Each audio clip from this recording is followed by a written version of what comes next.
My next guest is Stephen Gupton. Stephen is a CTE teacher at James E. Shepherd IB Magnet Middle School in Durham Public Schools. Stephen is a son, brother, paramedic, educator, coach, and member of the NCAE Educators of Color Cohort. He has served his community his entire life. In high school, he began volunteering in his local fire department, and his love for public service began to grow. 16 years later, he is still going. 4 years ago, he walked away from his role as an EMS administrator to join the Black men that make up the 2% of educators in our profession, and he's glad he did that. He believes every child can learn, and he will always fight for those who are underserved and underrepresented. Underrepresented. Welcome to the podcast, Stephen. Hey, I'm so glad to be here, Dana. Thank you for having me. Well, tell me about a time when you were in the trenches and managed to crawl out. I think I'm still there. I think COVID has put all of us there, right? But looking at my role as a paramedic and an educator, I am the son of an incarcerated male. At 31, I still have times where I wish my dad was here. 3 years Mhm. ago, when I bought my first house, you want dad to kind of walk you through that process, and when you're buying new cars or whatever the case may be. But carpentry work, different things like that, you want him to be here, right? But I think the trench for me was having to deal with incarceration Mhm. and the hidden challenges of incarceration for children, particularly those that are Black, Brown, and Indigenous from marginalized communities. So that was a trench for me, but education itself was what got me out of that trench, and particularly CTE. So that's why I enjoy being a CTE teacher. Those programs spoke to me more than honors and AP, and those programs also led me to becoming a paramedic later.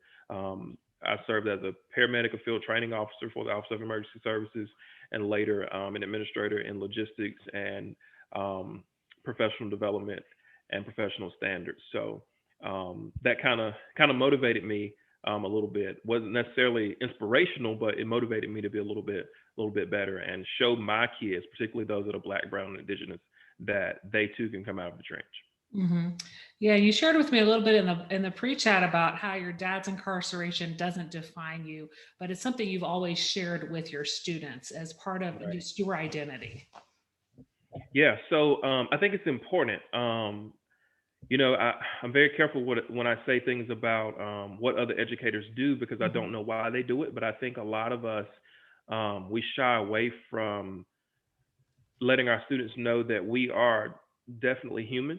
Hmm. I'm a human before I'm a teacher, Hmm. right? I am Black before I'm a teacher. Hmm. I have my own struggles before I'm a teacher. So I want to make sure that my students see that. So we begin every school year with an I am poem, Hmm. where I have students kind of describe themselves. And then once they read theirs, I go and I read mine. Hmm. And then once I read mine, I go back to them and I say, now I want you to write your real I am poem, because Hmm. I know you left some things out. But I want to know those things about you if you're comfortable sharing those things. And it's a way to kind of build a relationship. And it's amazing the type of things and the things that I learn about them, their families, Hmm. based on me sharing my story with my dad being incarcerated, growing up in a single parent home, and the struggles that I had to face from that. And again, that doesn't define me. When people ask me who I am, I'm a paramedic, I'm an educator, I'm a proud Black man. I don't say I'm a product of incarceration, because that's not what I am, Yeah. right? I'm an educator and a paramedic first. Hmm. But more than that, I'm a proud Black man and a son of a strong Black woman. Yeah, and that's definitely that's what made you who you are today is chasing your dreams, chasing those role models that you've had throughout your life, and we'll get into that in a little bit. Some of the role models that you had growing up, but tell me about kind of at what point in your childhood did you embrace the fact that your dad's incarcerated and come to acceptance with that, and then move into a kind of a space where you were able to then pursue your interest in science. So I want to go back to the night everything happened. I think it was right around Christmas. I Hmm. think it was 2 nights after Christmas. Hmm. We were sitting in the living room, and I was with my grandparents at the time. I was at my grandparents' house, and on the news, there's my dad. There's a picture of my dad, and the story begins to air. Hmm. And I'm 5'6", so I'm like, that's famous, right? Like, why are they on Right. TV? Mhm. But you start having these conversations, and my grandparents start to panic a bit. Mhm. My grandmother more so than my grandfather, um, and they'd already knew about it, but didn't necessarily know it was going to be on the news for me to see Yeah. in that moment. So that conversation now has to be one that my grandparents have versus my mother, um, and or my father, which is an issue, right? Because he should have been the one to have that conversation if anybody was going to have it. So I didn't really begin to accept it then because I really didn't understand it. But I began to accept it in middle school, and I think that's when I started to become a bit disengaged in class and when it came to my lesson, if you will, as my grandmother would say, I had no interest in school. And then when I got to high school, it was pretty much the same thing. But I found some teachers, or some teachers found me, that were able to motivate me and inspire me. And I think that's why I'm in education as well. So I think I began to accept it more so around middle school, or at least that's when I began to act a bit different, if you will. And now that I look back, that's when I noticed the change. You talked to me a little bit in the pre-chat about some of these math and science teachers that pushed you, and they saw just kind of even though you were a disengaged student in middle school, they saw kind of your potential, and that you were only there for friends, right? In middle school, a lot of the time you were misbehaving a lot, but then they were able to kind of get you on that path to becoming interested in science, and then health services. And tell me a little bit about that journey to become a paramedic. So yeah, so I had an eighth grade science teacher by the name of Crystal Cofield, who also taught me in ninth grade. The year that I went to high school, she moved from eighth grade over to ninth grade, and she taught me eighth and ninth. And I didn't know this, but at the time, she finally told me that she also went to school with my dad, so she knew my story. So she was able to connect with me a little bit more than other teachers, right? Because she and my dad were friends. So she knew the entire story. Just like my second grade teacher, Miss Suzanne Cole, who was one that would pushed me to academically and gifted programs, beginning in third and fourth grade. But then I had another teacher by the name of Miss Stone, who taught my, I think, 10th or 11th grade science classes. And she was a white teacher who knew how to connect with students who looked like me. And I found that to be important because not all white teachers were able to do that in that moment. Heck, not all black teachers could do that in that moment, if we want to be honest, and they can't do it now, or some. But I thought it was very important to acknowledge her tonight and in the pre-chat because she was definitely one. Crystal Cofield, excuse me, was definitely one who kept me on track in high school. I didn't necessarily have the counselors that most people had to do that. And I'm speaking guidance counselors and school counselors because if you weren't necessarily in the top 10 or 20, you were not always the ones they wanted to talk to, right? If we're being quite transparent.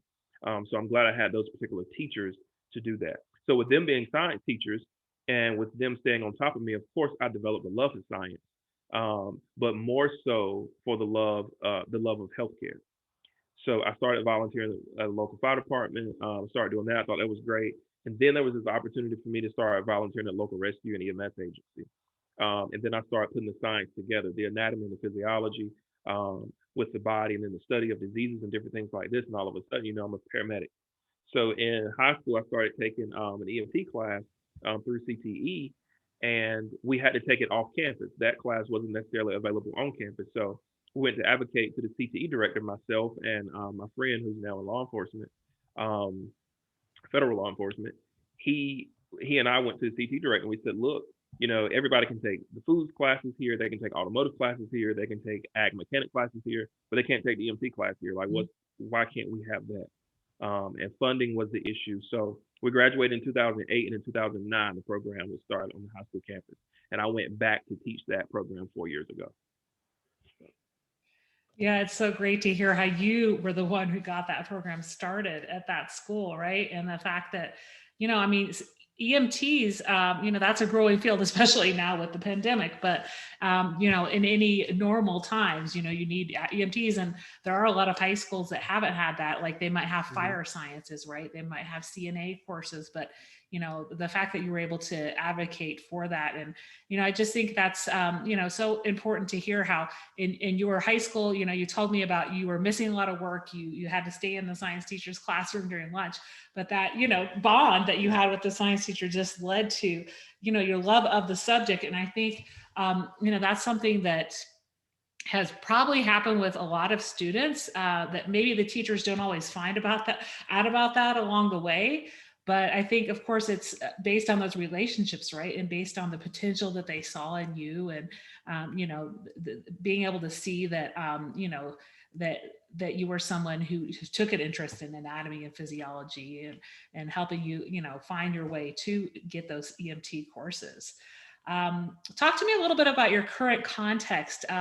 You told me that you all have been virtual this whole school year, and tell me a little bit about how, you're having kids get engaged, and some of the things that you're doing for take-home kits for the science Yeah, so first it classes. was difficult for me in the beginning because I transitioned to a different school in the middle of the pandemic.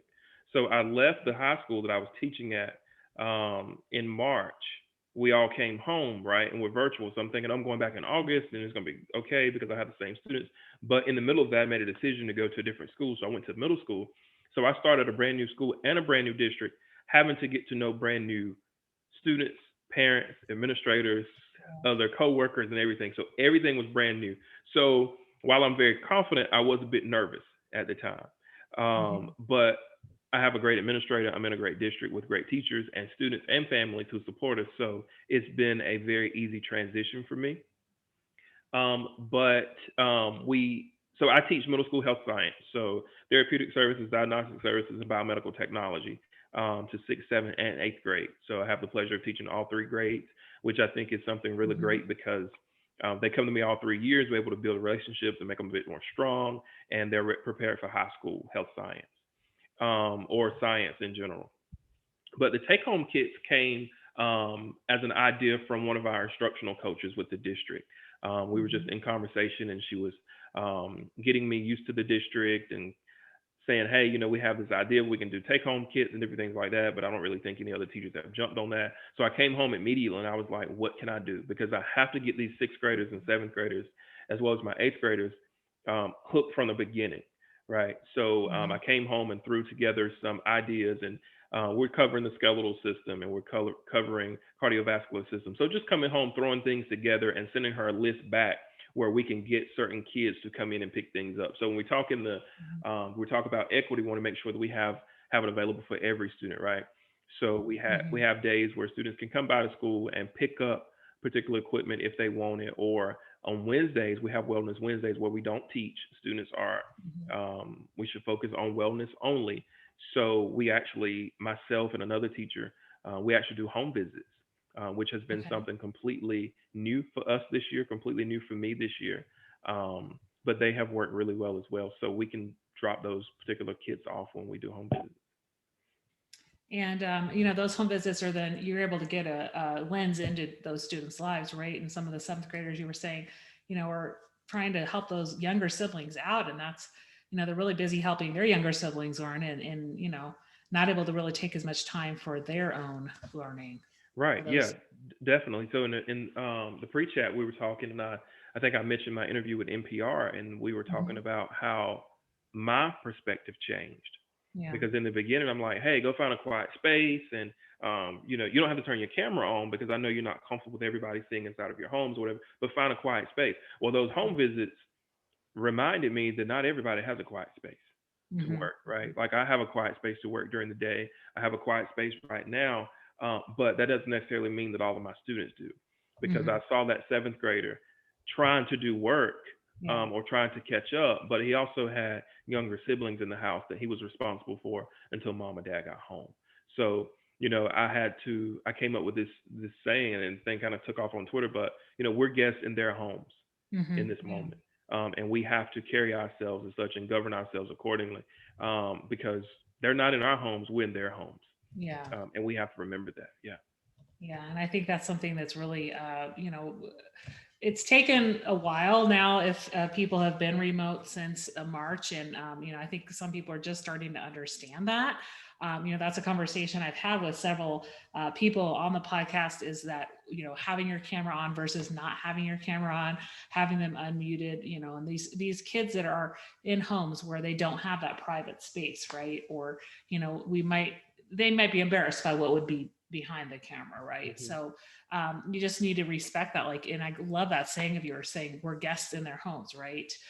We can't force our way into their home by making them turn the camera on. Right. But I think having those wellness Wednesdays are super way to connect, and I'm glad your school is doing that and having that day off from instruction, so you guys can have those home visits. You guys can the kids can come in and get some materials. And is it like just some of the hands-on kits where they're then able to study the muscles and, like you said, the skeletal systems and things like that? And was that donated from an organization, or is that something your school already had? No, so it comes out of career technical education budget. Okay. So it's something that, those funds have been allocated by our CTE director. And of course, with us not being in school, the funds have to be used, right? Oftentimes if you don't use them, they're taken back, or whatever the case may be, if folks know anything about finance and budgeting. But those funds normally come out of the CTE budget through the county and through the district. So those supplies can be purchased through our director and through her office. And they are kits where we, like I said, if we're covering the cardiovascular system or the skeletal system, just last week, we were talking about the skeletal system, and we were able to use like popsicle sticks to build skeletons, different things like that. So, and oftentimes I also tell the kids, if you don't want to use what we have available in kits, you can also just find stuff around the house. Mm-hmm. Real quick. I mean, you have something laying around. It could be a broom straw. It could be anything. Like it could be straws, drinking straws. Yeah. Like I'm all about stemming an assignment, right? We can find anything in the house to make a skeleton or a cardiovascular system or heart or whatever the case may be. So in the engineering aspect of that, pretty fun. Yeah. Yeah, I can imagine those middle schoolers just, because they like things that are, tangible, right? That's right. An aesthetic learning process. And, them able to, find something at home. Like you said, they don't have to use the materials you're giving them, but actually building something on their own with, even things like, I know I have a 5th grader and a 7th grader, and they like, the slime, right? It depends what, they might have in their house, but things like that they can kind of use to, make kind of like a glue to some of these things together, right? And, they're very creative that way. Yeah. We had a little bit of a conversation in our pre-chat about doing away with textbooks or not. What is your stance on that, and kind of what you've seen as the shift in teaching the CTE courses? So there's an argument out there, and I'm sure there's data to support it. And let me be very transparent. I have not looked at that, so I'm going to speak from my experience. But as a CTE teacher, particularly one who started teaching high school, EMT, it's very technical. Yeah. Right. We have a lot of technical terms. We're talking complex text, and it's very difficult to teach a high school EMT program. It's very difficult to teach a high school health science program without a textbook. Because, and I say that based on what students have provided, the feedback the students have provided. I probably can teach one without the textbook. I can come up with supplemental materials. That's great. But when I tried to do that, students say, hey, I need a textbook. Like, I'd rather read this. I need this to carry home. And even with online, like ebooks, that didn't work. Yeah. We tried that because I guess thought we could cut corners. What we do in public education is probably a different conversation we can have, but we're going to cut corners and we're going to buy ebooks and it's going to be great. And they were like, no, I need to be able to annotate text. I need to be able to underline. I need to be able to draw in my book. When you're talking, I need to be able to follow you. And it just didn't work. Now, we had all these different programs within the ebook that would read to them. It would, they could actually go in and highlight, but it's not like them writing and highlighting themselves. So while I don't think you may need a textbook for English, you may not need one for math, you may not need one for science. But when it comes to your technical subjects like CTE, your carpentry classes, your automotive classes, you probably do need some of those textbooks at times. And I think it should be up to the students. Yeah. And in my intro to law and justice class and my public safety classes, where I was teaching intro to law, security, protective services, emergency management, and fire, I didn't use a textbook. I didn't need to. Mhm. We can come up with supplemental materials, or I could. But in the EMT class, that's kind of hard to do. Mhm. So I think it should be really up to the student. I mean, if they want it, we should order it. But with CTE, you have to be very careful, because if I'm correct, I don't think that funding allows us to buy textbooks. So we have to find different ways. Have to be creative. Have to find creative ways to provide that for students. So since you all are virtual, did you guys have the students pick up textbooks this year, or at least for those who wanted it, or how did that work? So with middle school, the great thing with middle school is that the state has provided me with Mhm. curriculum support material, Okay. where I did not have to use textbooks in middle school. But when in high school, it was very difficult if we did not. I would Okay. not teach the program without it after the first year. Hmm. Yeah, and And I we even really, had to fundraise at times to grab those funds for it, because, like I said, with CTE funding, you really don't buy textbooks with that. And I mhm. think that's a federal mandate. Yeah, and I really agree with what you're saying about the kids in high school who need to highlight. They need to have something tangible to look at, right? And Right. even though everything's done digitally nowadays, and we've had those online textbooks for a good 10, 15 years, we still I think having that tangible material to actually study from helps. And you, like you're saying, with all those technical terms and things that they need to study, and actually writing down the words and the definitions Hmm. helps a lot more than necessarily just reading it online and regurgitating it that way. So I think, like you said, surveying kids and finding out, first, who needs a textbook is the best way to go. Right, right, absolutely. And like I could just thinking back to a cardiovascular unit where we're Mhm. talking coronary artery disease and how to treat myocardial infarctions, which is a fancy term for heart attacks or whatever. Like those particular units could have 60 vocab words or Mhm. medical terms. You, what do you want me to do with 60 medical terms without a book for them to read and go? I mean, it has all the examples there, it has the practice questions there. So I Mhm. think a lot of people forget what's in textbooks at Mhm. times, right? Because at the end of the chapter, you have an assessment that they could do. They have, and they can access like online assessments by using the numbers in the textbook that pairs them to an online assessment. I could see them actually doing it like in real time, thanks to Jones and Bartlett. But it's I think a lot of people forget that textbooks are needed for certain students. Yeah. Some students want to have it in their hand, and I'm one of those people. I like to have a textbook. If I take college classes, and I'm taking some now, I don't want to. I don't want to use an ebook. I Mhm. want to have a book here on my desk that I can write in and I can take notes in. Yeah, and I think we discussed as well in the pre-chat, like when I was doing my doctorate, and they had books that were just ebooks on their bookstore site, and I ordered some of those actually in the printed version. Hmm. So Hmm. to be able to have that highlighted version, so I'm the Yeah. same way. Right? So, tell me a little bit about the NCAE Educators of Color Academy, and you said you were on the first cohort, and what you all have done and what you're working on. So the NCAE Educators of Color cohort started last year or year before last.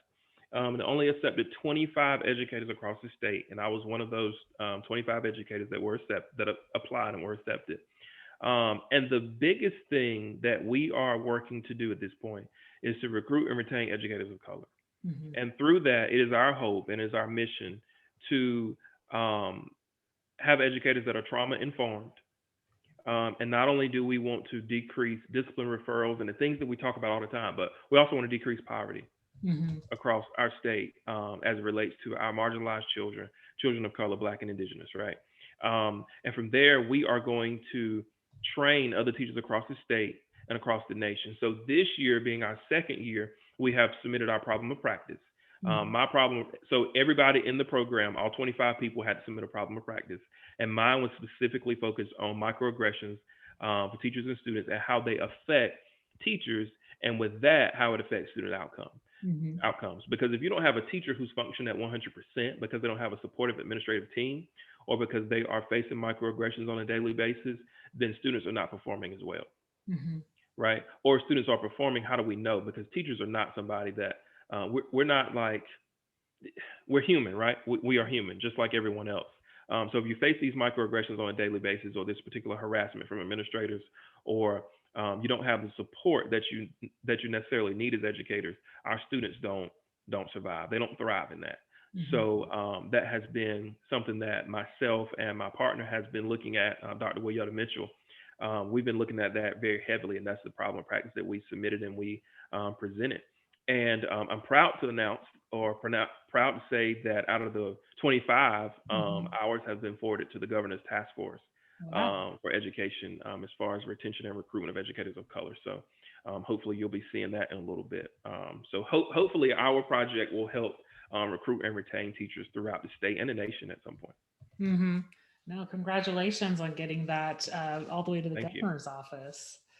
Yeah, you talked about you're in an IB school, and I know what an IB school is, but tell the listeners who aren't aware kind of how that functions and kind of what classes the students are able to take, maybe as opposed to being in a non-IB school. Yeah, so the IB school uses a model where it introduces students to curriculum that introduces them to different cultures and a bit more rigorous scale, right? Mhm. So in a traditional middle school, students wouldn't take forensic science. Mhm. They wouldn't take Chinese. They probably wouldn't take. They probably take Spanish, Mhm. but it's not as rigorous as ours. So our Spanish curriculum is very similar to a high school curriculum. It's an elective course, but it's a required Mhm. elective course. So our students get Spanish, they get Chinese, they get forensics and law and justice in middle school, health science in middle school. And I say that, and people say, "Oh, so you're talking like health and PE?" No, like they still get health and PE, but they come to me for health science. So they're learning about the careers and what we can do in those particular careers. So therapeutic Mhm. services, like I said before, diagnostic services, and Mhm. biomedical technology. So the engineering part when they get to eighth grade, um, as well as advanced chorus and band and so forth. So, Mhm. I don't think you get those foreign languages and that forensic science and law and biomedical technology and health science in a non-traditional, in a traditional middle school. It's Mhm. not IB. Yeah, and how are those students doing in those courses? Because they seem so advanced for middle schoolers, but are you breaking it down then, kind of to their level? And those kids, because I've taught in an IB and an MYP school before, and it's all about the rigor, right? So, kind Hmm. of, what's your take on kind of keeping things rigorous, but also keeping it at a level where middle schoolers can understand? So I struggled with this in the beginning because Hmm. number one, I taught high school. I've never taught middle school.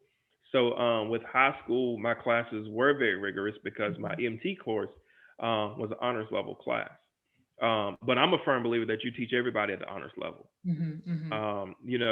I think if you teach everybody at the honors level, you're not going to miss anybody. You still have to differentiate, but I think you teach everyone at the honors level.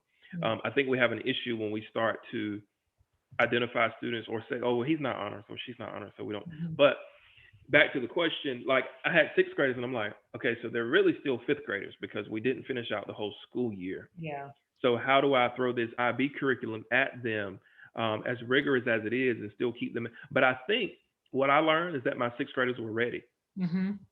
because first of all, they weren't in school, and from March throughout, and they came out to school, they're ready to go, like they're ready to learn, and it's Hmm. something completely different. So nothing against my core teachers because I love you, but it wasn't English, it wasn't math, Yeah. it wasn't the normal science and social studies, right? It was us learning about the human body and talking about air quote crazy stuff that they like to talk about. So I think the curriculum itself kind of catches them, and not necessarily the teacher, but we have a huge part in that. Hmm. Yeah, and I think the way you teach it as well, and the way you make it interesting for kids, and kind of bring it down to, like, what anything that might compare to, like, things that they do in their free time, or video games that they may play, or things like that. Kind of knowing how they spend their time, right, also helps a lot. So, Right, right. Yeah. So we were talking about knee injuries about uh-huh. 2 weeks ago. We were talking about the skeletal system, and I kept talking about it and kept talking about it and kept talking about it, and they were kind of like, "Yeah, okay." So I had one eighth grader who was talking about him playing football Yeah. and having a knee injury because of a hit. Hmm. And I immediately capitalized on that moment. And I was like, Yeah. well, why don't you teach this particular unit tomorrow or this particular Okay. lesson tomorrow? I said, these are the objectives. There's three of them. I want you to cover it. And like the class was so engaged. I was like, Yeah. hey, take it out of my hands, let him do it. But that's relative to him. Like he can relate to that. It's relevant. And the class where they loved it. Number one, because they don't have to hear me talk for 45 minutes on camera, right? Yeah. It's him. So Yeah, no, I think that's great having those students kind of take control and, bringing it down to, something that they've experienced, whether it's a broken arm, a knee injury, or, if they've been hospitalized for something or experienced, any type of, body, syndrome, any type of, something that's covered in the text, right? And, hmm whatever they're comfortable with. We were talking a little bit in the pre-chat as well about recruiting more students of color into honors and AP classes. And I told you I had an interview a few years ago where that was a big part of the interview, looking at data of the school and the amount of students of color who were taking the honors and AP classes. And what is your stance on that? And kind of in your own population at the school? Is it, are the students all IB, or is it kind of just students who choose to be in the IB program? Kind of, how does that work at your school? no, we are an all-inclusive IB school. So every child that we have in our school is IB. Okay. Now we still have students who are identified as academically gifted, but I mean, students are still all of our kids are IB. Okay. So I can speak more to my high school experience Mhm. as an educator in the high school more than middle school, especially because I was inside the physical school building for the last 3.5 years in high school versus the couple of months that we've been in school here in middle school. But I think first we have to understand why we're not having those students in classes. Yeah. A lot of Black, Brown, Indigenous students may not want to be in those classes because there are not a lot of people in the class to begin with. I mean, in the beginning, that looks like them, Hmm. right? So it's like, oh, I don't think I want to go in there because not a lot of people in there look like me. And I was just having a conversation with a student right before we got on. One of my previous high school students who's actually doing a college project on the inequities in public education, and we were talking about this. And I asked her about her experiences, and that's one of the first things she said. She Hmm. said, "Yeah, I was in AP classes and honors classes, but I was like the only Black person all the time, and I really didn't have anybody to relate to." Hmm. And she talked about a time where she found herself sitting at a table by herself because in the AP and honors classes, the numbers were very low. So you might have 10 or 12 students, and she's like, "Hey, everybody's sitting together, but I'm by myself." Hmm. So I think that's an issue, right? That's one of the first things we have to tackle. But the next thing is teachers believing that students can and should be in those classes. Yeah. I think that's the biggest thing. Whether they are white teachers, Black teachers, it doesn't matter. They need to push students to take those classes. Oftentimes, I think we leave kids out, and it's white students as well. We leave kids out because of the way they act in a certain class or based on scores from last year. Well, if you looked at my eighth grade scores, you probably wouldn't have put me in the AP honors class, Hmm. right? But had you known me personally, like Crystal Cofield did, or like Miss Stone did, or Miss Yoder, you probably would have said, this kid needs to be in honors and AP. And if we get him in there now, we're going to be fine. But you Hmm. can't wait. So I think it boils down to us needing to look at something other than test scores, because that's normally how AP and honor students are recommended. Hmm. You look at their test scores from the previous year, and you say, "Oh, he made a 98 on his final or on his EOG or EOC. I think he ought to be honors next year," and that doesn't always work. Like Yeah. that's old. Yeah, definitely. And those test scores are often just a snapshot of that day, right? And Right. especially this year, we can't base things on either the standardized tests or even the final exam because we're in a different environment. Like it's definitely, I think, those relationships that you're building, and if we're going to be back in the building come this fall 2021, I hope for those kids that are in the high school that are being recommended for AP courses that it's all based on relationships and not and what this teacher knows about the student's capabilities and not how they performed academically, because there's so much that is affecting how they perform academically this year, I think. Right. Yeah. And I once worked for an administrator who came into our school, Mhm. and one of the major focus areas for this particular administrator was to increase honors and AP enrollment. Mhm. And while they were increasing AP and honors enrollment, we never talked about the disparities in the enrollment. Yeah. And I'm like, well, it's great. We're increasing enrollment. That's great. But we're continually adding people into the class who already look like the people that's in the class. Yeah. So what are we doing and how are we identifying the students, the Black and Brown and Indigenous students that should be in those classes that are not in those classes? Hmm. And I think a lot of that has to do with adultification as well. Like we begin to make black girls and boys think they are 25 and 26 in high school when they're just acting like 14 and 15 year olds, the Yeah. 14 and 15 year olds that they are. Um, and we look at discipline records and different things like that and say, oh well, they don't necessarily belong in an honors and AP class. That's not our decision. Hmm. Hmm. Yeah.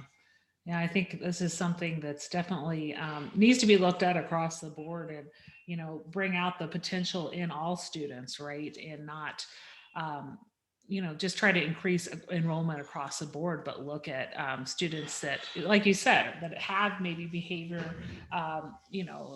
records, and they've maybe been suspended, but you know that we're able to see through those relationships that have potential, that have those interests, just like what was done with you when you were in school. Right.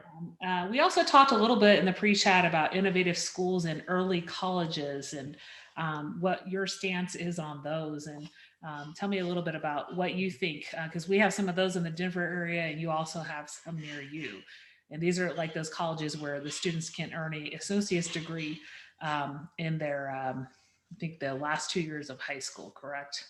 Yeah, yeah. Or their super senior year, which is their third year of or fifth year of high school. Hmm. So in our area, and I did some reading on this because I didn't think we were really serving them the way that we should. And I say Hmm. my area, I'm talking Eastern North Carolina, Hmm. not a particular district, um, but just what I've seen and what the data shows in my area. So innovative schools were initially based on the documentation were for students who may not have the opportunity to go to college after high school. So we were going to focus on those particular students and get those particular students enrolled in these innovative high schools. So, but it seems to me that the students who would not have those opportunities are in alternative schools, not innovative schools, right?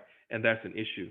Um, in the area, I have seen that they serve students coming from suburbs, folks that could probably afford to send their child to school after, but we're allowing them to get ahead 2 years while the other people are probably behind 5 or 6 and may not be able to go to a community college later. So, and I have a really good friend of mine who's a principal at one, and we've had some very heated conversations. But I don't think we serve the population that it was intended to serve. Someone like me in high school, single parent household, probably would not have gone to college right out of high school if I didn't have people pushing me. And I didn't go to high school right out of, I mean, I didn't go to college right out of high school. So I probably could have benefited from an innovative high school. But we were sending kids with the 3.5 GPAs from the suburbs um, that were honors and AP kids. We're like, oh, we have an opening in an innovative high school, early college, high school. We need you to go. That's not what it was intended for in the beginning. And people can dispute me on this if you want, but General Assembly agreed on it and it's documented. So we know what they were meant, who they were meant to serve, and that's not who we were serving. So I continue to have a problem with those schools throughout the state. I think they do a wonderful job, and I'm glad that students can leave high school with an associate's degree, and that means they only have 2 years of debt in a university or college versus 4 years if they don't get a scholarship. But I think if we're going to serve the people they were intended to serve, we need to serve the people they were intended to serve, and that's just that. Yeah, and I, don't have as much experience as you with the innovative schools, but I think that's probably happening in a lot of schools across the states. Like as you said, that if it's open enrollment in the district and anybody can enroll to that innovative school, right? You're saying it's those kids that want to get ahead. It's those kids that probably can't afford the 4 year college, but they want to get that associate's degree, like you said, as opposed to kids that would be much better off getting the associate's degree so they don't have the 4 years of debt. So, Right, right. And like I said, I think a lot of the students that we should be serving in innovative high schools are students that we refer to alternative schools mhm, for behavioral issues, different things like that. One of my mentors, love her to death, and I'm glad she brought this to my attention because it does make sense. Normally, when you get those students out that you always have to write up and put them in a more rigorous classroom and mhm, make them understand that they are capable, they rise, mhm, right? They meet your expectations And I think we can get a lot of them in innovative schools, and we can see a difference in them versus sending them to an alternative school. Yeah. No, I think you've made some great points here on, what we should do kind of to change this model and, to research, I think, throughout the US on who's actually being served in those innovative schools. Well, we've had a great conversation today, just kind of around equity and around your experience growing up and your journey to where you are now. Out of everything we've discussed today, what's one thing in particular you'd like listeners to remember? Students and educators, because I take pride in having my high school students and their parents follow me on social media, so I Mm-hmm. know they're listening as well. But we don't allow our past experiences to define us. Mm-hmm. I always say it will always be a part of my resume. Yeah. Right, my dad being incarcerated, me being grown up in a single parent home, which was not the biggest issue.